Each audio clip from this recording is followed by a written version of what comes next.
Rose, hilingon mo ang mga tanom ta, magagayon asin darakulaan kamuti, bungkukan asin mais. Kung aral daw magayon ang panahon, sigurong dakol ang mapapabakal ta para sa mga akita.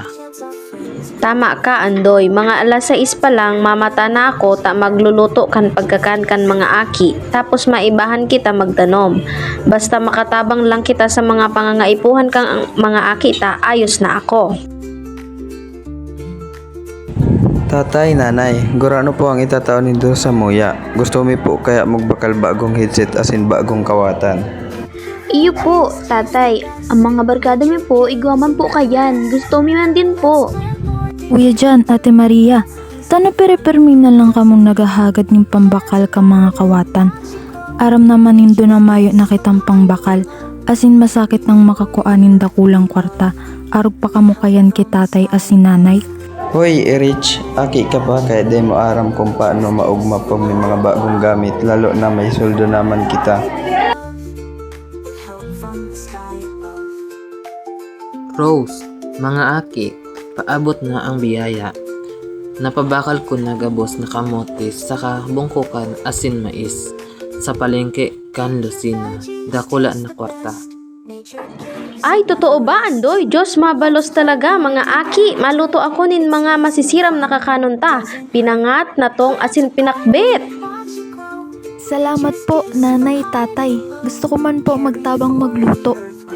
Tatay, pwede po ba kaming makakuaning partikan kwarta? Gusto mi pong bakalon itong headset sa kakawatan na gusto mi po. Sinabihan mi na po ang mga barkada mi para magkakan sa karinderya.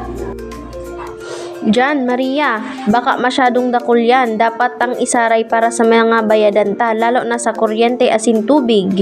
Ay, nanay. Basta ngunyan, may kurta kita eh. Saka pa man makukuha ang sweldo.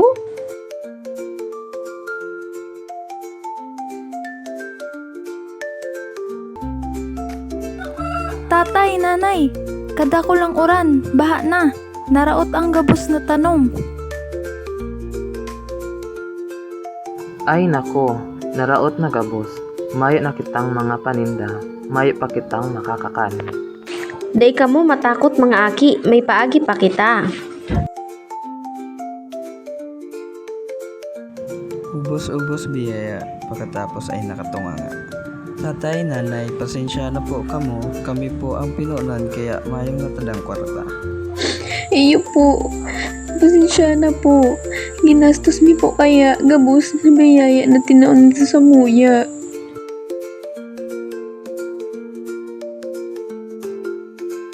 Dai pa huri ang gabos mga aki. Pwede pa kitang magpuon ulit. Basta tandaan nindo na ang biyaya ay dapat pahalagahan, hindi dapat ubos-ubos. Tama ang sa indong ama, dapat tang gamiton sa mga pangangaipuhan ta para susunod na aldaw nindo. Sige po, tatay, nanay. Dahil na po kami magiging magastos. Matabang na po kami sa pagtanom sa kapag-ayos kang harong. Kaibahan niyo po si Ate Maria. Iyo po. Maiba po kami sa gabos na gibuhon para makaangat ulit kita. Maugma ako nakanood na kamo, Kuya Jan at Ate Maria. Kita man lang magtatarabangan para mapaunlad ang buhay ta.